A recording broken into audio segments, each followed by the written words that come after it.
Yeah. Surprise, a little different than you're used to. Yeah. Dropping these bars on YouTube, knowledge I introduce you. Yeah. We chasing this money like it's the prize, it's the voodoo. Fugazi, fugazi, it's just a lie we buying into. Yeah. We need some cars on deck. Get the rollies, get the Moe, all the Mars on deck.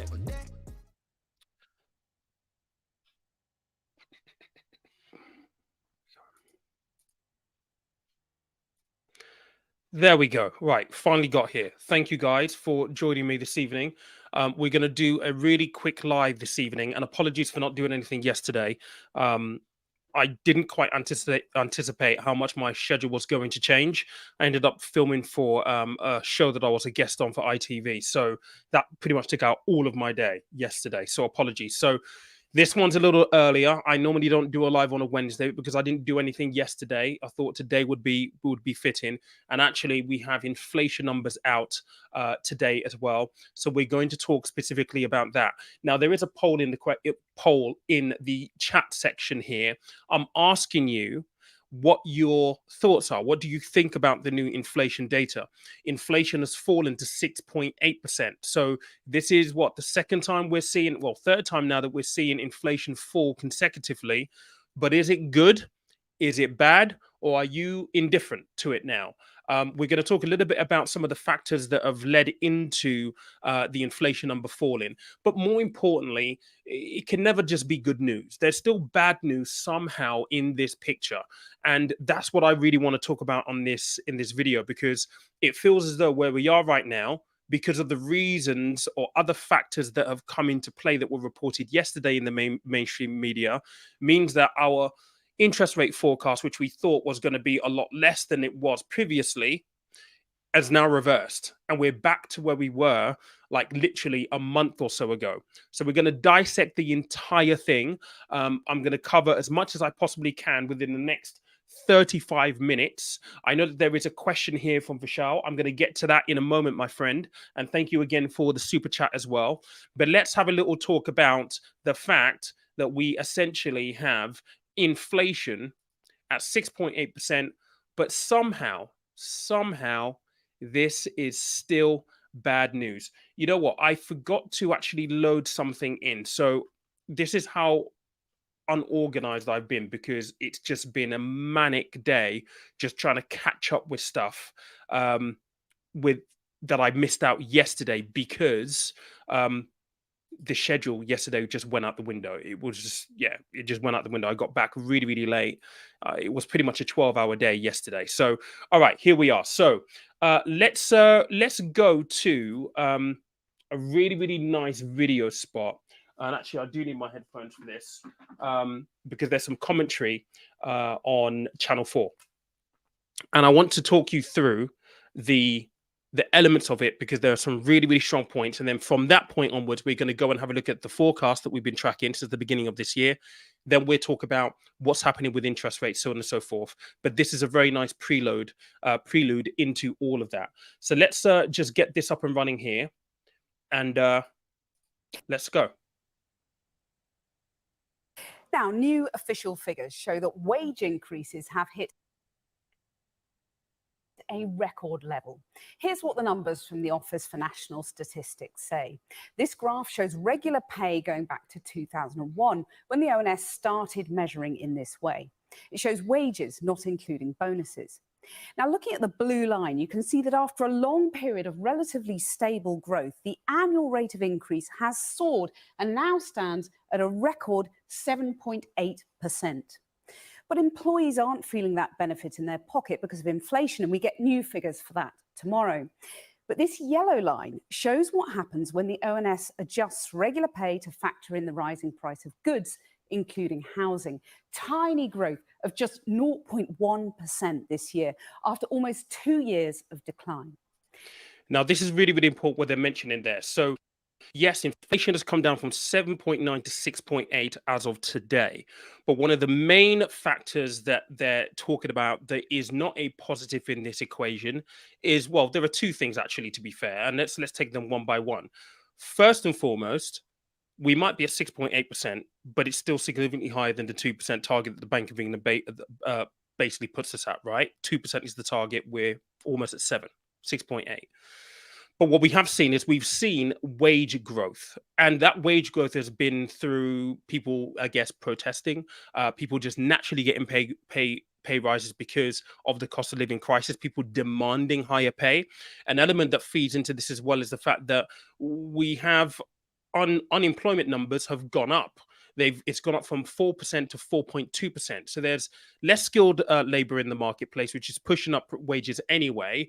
And then people are getting pay rises. And this in itself, if inflation had fallen without the wage growth element to it, and you'll hear a segment in this very, very shortly, then this will be good news. But this is bad news because it is so much harder to combat inflation when higher wages, which means more money in the system. And remember, what we're trying to do with inflation here is you're trying to take money out of the system. With higher wages, people are spending that money on the necessities because those things have gone up. So it's almost a counteractive balance right here. And what she's explaining here is that the line in the yellow, if you factor in, the fact that rents have gone up and all these costs have gone up, when you think about the real term wage increase, it's minuscule. So all of the wage increase that we've seen at the moment over this past year or so has simply gone to basically offset inflation, which in one way kind of props it up, if that makes any sense. Really, really hard to kind of wrap your head around when you first start to think of it, but it makes 100% sense. Prices have gone up, wages have gone up, and it's not as if the wages have gone up to basically improve people's livelihoods or standard of living. Is gone up to meet the new spending target, the new spending levels. And so when you consider that, it almost feels as though you have an issue with inflation because with everything else stripped out, you're standing. The rest of the stuff they're going to talk about here in this clip is really, really interesting. Now, one of the drivers of pay growth has been the shortage of skilled labour, but there are signs that demand for new workers could be falling. The ONS estimates that the number of vacancies fell, the longest sustained fall in vacancies since after the 2008-9 financial crash, although the number of positions vacant remains very high by historic standards. And unemployment in the UK is also increasing, according to today's figures. This graph shows the unemployment rate over the last 5 years. Now, it hit 5% during the worst days of the pandemic. It had dropped back to pre-pandemic levels, but today's stats show it rose in the latest quarter to 4.2%. Well, the Bank of England will be poring over all of this data because higher wages risk further fueling inflation, and that could force the bank to raise interest rates once again. Well, to discuss this, I'm now joined by the economist Mohamed El-Erian, formerly the CEO of the giant bond traders PIMCO and now president of Queen's College, Cambridge. Mohamed El-Erian, when you consider all of that data, is it now a certainty in your view that the bank is going to have to increase interest rates once again? Now, before we get onto this section, do you remember? It feels like it was 2 weeks ago now, but I'm pretty sure it was less than that. We talked about the Bank of England base rate and whether or not the Bank of England should have pushed maybe for a 5.5% increase as opposed to a 0.25% increase. This is probably one of the times where you could probably go back and have a look at it and say maybe they should have pushed a little bit harder, because where we are right now means that they are almost certainly going to have to increase the bank rate next month in September, which, whilst isn't new news, what he is about to say is that in opposed to the 0.25% increase that everyone is still expecting, and the bets are on that it's still going to be 0.25%, it is now a huge probability, or more of a probability, that they will now push for a 0.5% increase in September. And we'll talk about how this impacts mortgage rates, savings rates a little bit later on in the stream. But it feels as though you've done some really good work to get to this position. And because of the wage factors, and it isn't like they wouldn't have seen the rate by which wages has increased. They would have been able to forecast and see this coming down the track because the data would have been there, but they still chose to kind of hold off and do nothing. Now, if I were to be critical, if they did increase it to 5.5%, we'd still have this data set anyway. So would it have made a real tangible difference? I guess we're never going to know. But when it comes to interest rates, we are going to be back to where we were a month, 2 months ago, where the forecast was interest rates are going to peak at 6%. Now, remember, over the past couple of weeks, we've seen mortgage rates come down because the hope was, well, interest rates are no longer going to peak at 6%. They're going to peak at 5.75%. Not anymore.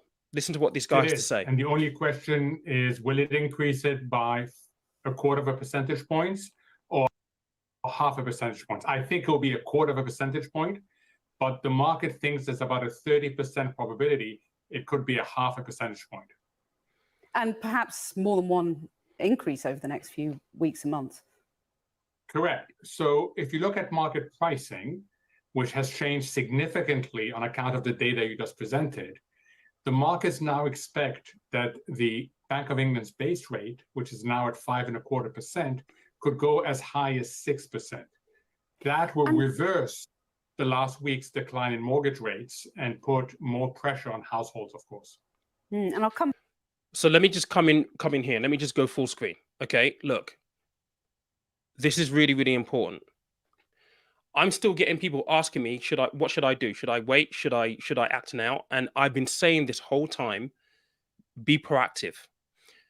A lot of people, because we saw a lot of the mortgage providers reduce their interest rates on the news of this. So let's just say we skip forward to September now, and the Bank of England base rate essentially say, well, the Bank of England Monetary Policy Committee, I can't speak, my head's not working today. If they go for a 0.5% interest rate hike, I can almost guarantee that mortgage rates will move instantaneously. And so let me just be very, very clear. If you are in a fixed rate that is ending and you're umming and ahhing whether or not you should fix into a rate right now, especially after rates have just come down, you should definitely go and speak to your provider, to a mortgage broker, to get proactive in making sure you can secure yourself. We're trying to preempt what might be coming down the track, and we don't have a crystal ball for sure to know that this is what's going to happen. But based on what is being said right now, it is very, very possible that those decreases in mortgage rates that we've seen over the past week and a half are going to be reversed because of what's happened now, obviously with the wage data now coming out. It's really, really important to bear in mind, guys. So let's get back to what he was saying here. I'll come back to that, but will these interest rate rises, in your view, make a real difference to inflation, a tangible difference? That is the big dilemma, is that when inflation moves from the goods sector to services and then to wages, monetary policy cannot get to it as effectively. Put another way, wages are not as sensitive to interest rate hikes as the goods sector is. So when you see inflation embedded in the wage sector, it means that interest rates will have to go higher and stay there longer than they would have been otherwise. And I suppose, the bank faced a lot of criticism for not moving swiftly enough to raise interest rates in the beginning. But is there now a risk that they go too far and prompt a recession? Or is that required in your view? It's not required, but it's certainly a risk. And the reason why it's a risk is that we're focusing all our attention on the Bank of England. We're not talking enough on what the government can do to also help in this inflation fight. So if the Bank of England is the only game in town, is the only policymaker working hard to lower inflation, then they will tip the economy into recession. They need help from the government. And look, on this point, I think it's really important to state, yes, we do need a little bit of input from the government here. We need the government to directly have some policy, something that is going to help with something like unemployment rates, for example, right? But that is such a bigger conversation to be had from a policy point of view. And we've got an election coming up soon, right? So off the back of all of this, you're going to hear all the political rhetoric or the political posturing as well, which, whichever party you vote for, you believe whatever you want to believe with that. But the thing here is we need more intervention than just the Bank of England. The Bank of England cannot solve this on their own because the blunt tool they have at their disposal is going to be interest rates.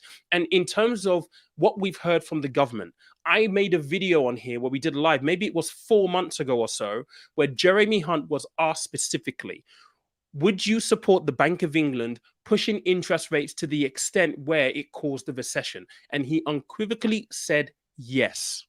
He fully backs the actions of the Monetary Policy Committee and the Bank of England to push interest rates to the point where we can get inflation under control. And let's just remind ourselves, the government does not control the Bank of England. They are an independent body. So a lot of people think that they're in cahoots, that they're sat down over dinner, with their whiskey and saying, well, how can we mess people up? How can we really make things difficult for people? You know what? Andrew Bailey and the MPC over there, I'll give you 10 grand or whatever. You just keep pushing the interest rates up. That's not how it works. They are separate entities. And so we need help from the government here. And he goes on to talk a little bit about that. And Brexit keeps coming up.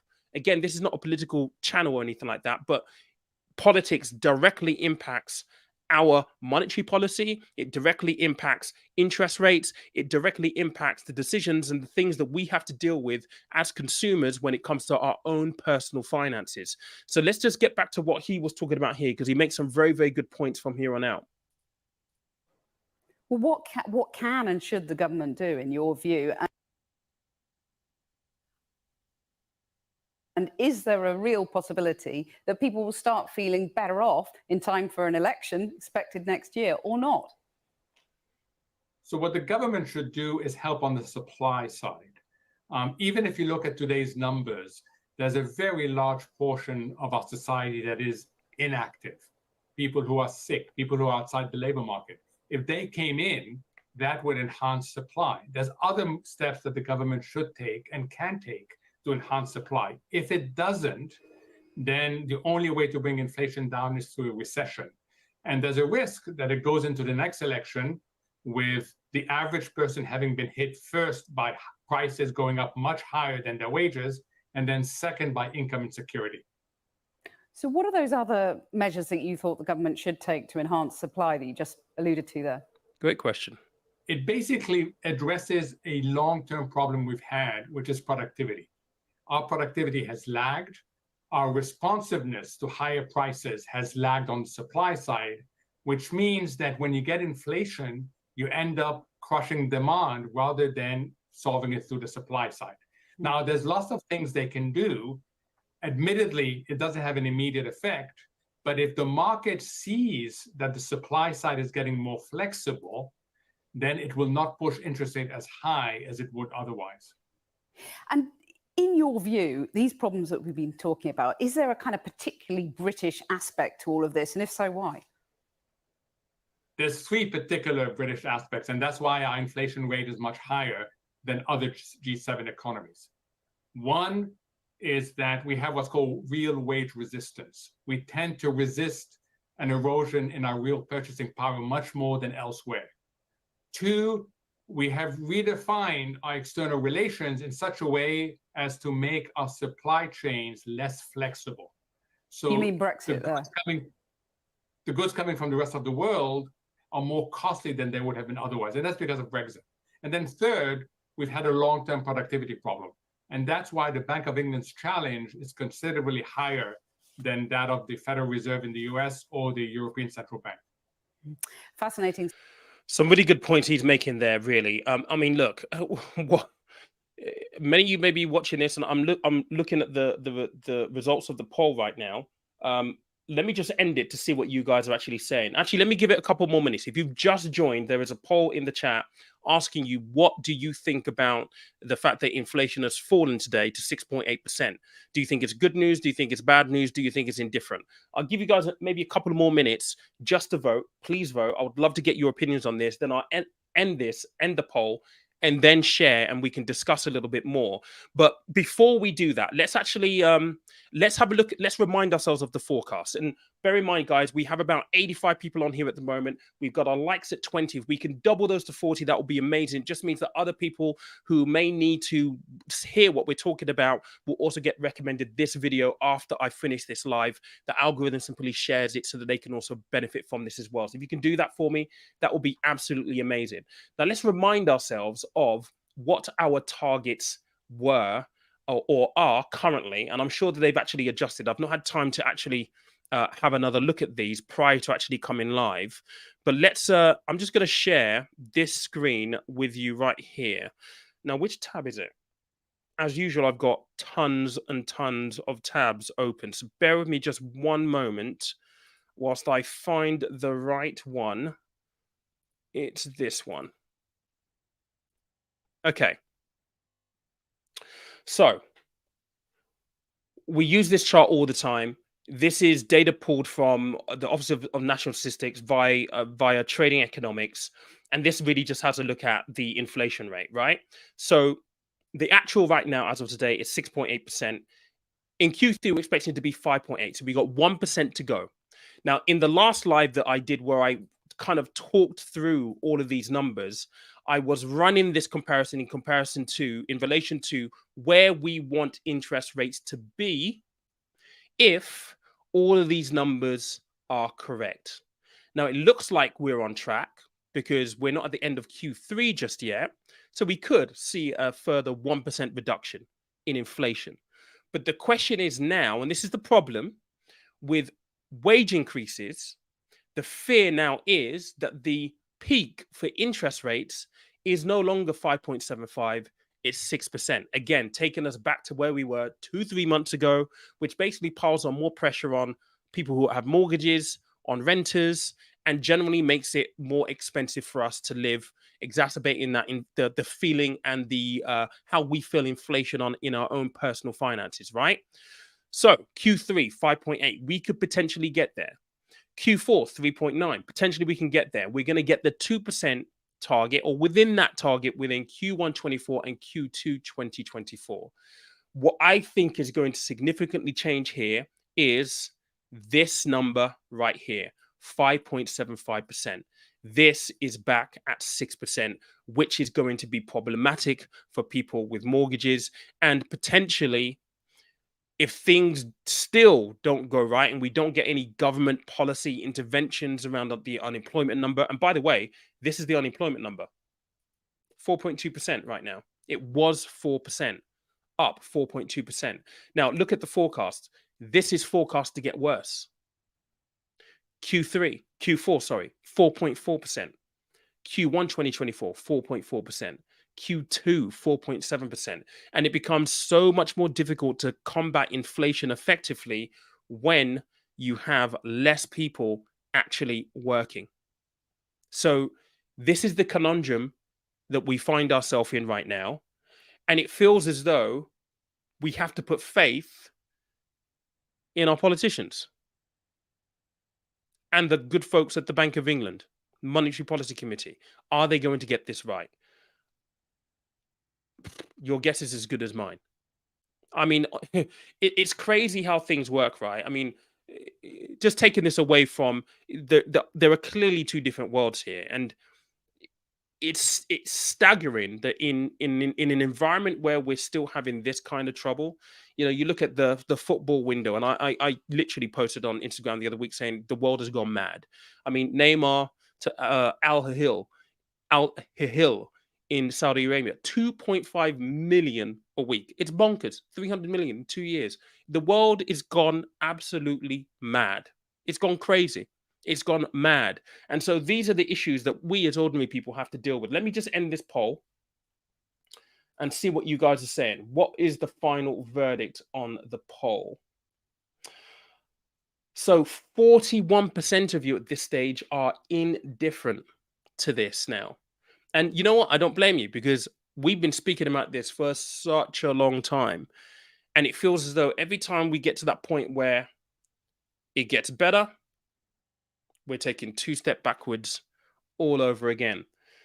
35% you think it's good news. 23% of you think it is bad news. This is really a sign of the times in which we find ourselves. Now, I know that there are some questions in here and some comments in here, so let's get to these very, very quickly because I don't want to monologue for too long.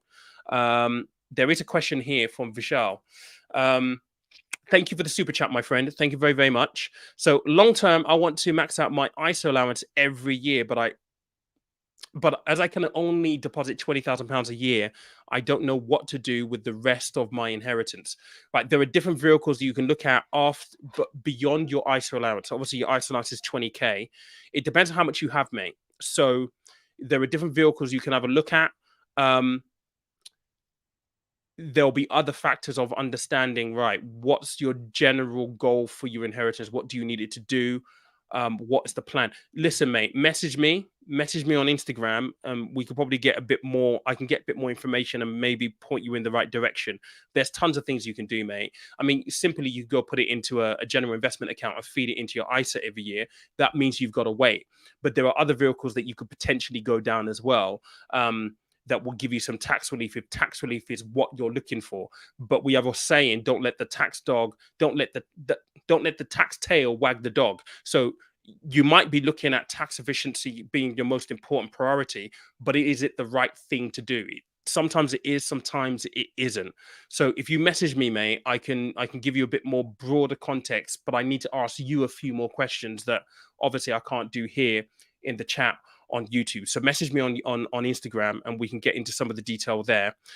Richard, thank you so much for joining, mate. I know I was a few minutes late. I couldn't help it. Today's been absolutely manic, guys. I just want to say I'm doing my bit to keep the inflation down. Haven't had a pairwise. I'm with you, mate. I'm with you. Leandra saying, tell me, is it the core CPI, which excludes energy and food prices, stayed unchanged? Good news, according to the media. What did you say here? Tell me, how is it? Well, I don't know that it's actually good news, because when you think about core CPI, right, this is if it's baked in, it's a little bit harder to shift. So there might be a little bit of spin going on there in terms of saying it's really, really good news, but I don't necessarily think that it is. That's probably a little bit of spin, trying to give it a bit of positivity and stuff. Ideally, you want the price of food, energy, and all that kind of stuff to be going down, because those are the things that households are paying for on a regular basis, things that they will see consistently in their monthly budget, right? And so if you're able to draw those down, that's good news. If they're consistently just stuck at a level, that's not necessarily good news. So yeah, I think there's a little bit of spin going on there, mate. Jemmy King, give me some deflation. I don't care if the government tells me it's bad. I like it back. I'd like to get back to £2.50 to £1 on exchange rates. Some 20. You know what? You say that though, but generally speaking, if there is deflation, it is quite probable that you'll then see the unemployment rates absolutely rocket, and the economy really then goes into a recession. So whilst it might be good because prices fall, everything around it, the economic principles around it are not good that lead to that.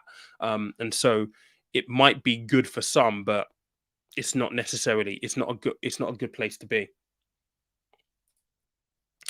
Robert is saying the MC make it up as they go along. Andrew Bailey doesn't have a clue what he's doing. You know, I don't think anybody has a clue what they're doing, and I think to a certain extent, it's a lot of reactivity. It's being reactive a lot of the time, and that's mate, I don't want their job. I don't want their job. They're paid a lot of money, but can you imagine? But you would like to think that there will be more of a concrete plan attack, but like I said, you just can't leave it to the MPC alone. You need government support, you need government ideas, and you know, the next general election is going to be very, very interesting, because I hope what people will pay attention to is the substance in the manifestos, and not just, we shouldn't buy into the headline anymore. And I think a lot of people maybe will look at Brexit as being the main example for that. X amount will go back into the NHS. Well, that turned out to be a load of crap, right? We need to pay attention to what they're actually going to do. And I hope that in this next round of elections, that's what people get into, the substance of the manifesto, of the promises, and really holding them to account. The cynical part in me goes, well, actually, you know what? Do the Tories really care? They would quite happily just have Labour, you know, inherit a mess, and then that potentially scuppers their chances of being re-elected at the next round. It's so messed up. It really, really is. Whereas the two parties should be working together as a team to try and fix this now and not thinking about who grabs power when. And I know that that's maybe a little bit of a political naivety, but in an ideal world, that's what you think would happen. It just doesn't seem to work like that, though, in the real world. All right, Jamie, government and the Bank of England are not separate. That's why the Bank of England keeps printing money for the government to spend. That's not true, mate. They are separate entities. The government doesn't have any influence over the decisions that the Bank of England make. You can say that, but it's simply not true, mate. It's not true. All right, okay, cool. I have to do an airport run in about... I've got to leave in about 15 minutes. So this one's really, really brief, guys. I appreciate you for watching. I'll probably try and dive into this into much more depth over the next couple of days. I'm interested to see whether we see any reaction to this for the mortgage lenders and interest rate carriers at the moment, because they may just jump the gun and just push mortgage rates now that there's this whiff that we're going to be back at 6%. I'll keep an eye on it and see what we can find.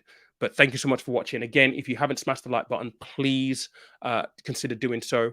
I will speak to you probably tomorrow evening, if not Friday evening. But just if you haven't already done the notification bell, do the notification bell. You'll get notified of when I actually come on.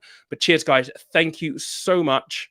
Yeah, surprise, a little different than you're used to. Dropping these bars on YouTube, knowledge I introduce you. We chasing this money like it's the prize, it's the voodoo. Fugazi, fugazi, it's just a lie we buying into. We need some cars on deck. Get the rollies, get the Moe, all the Mars on deck.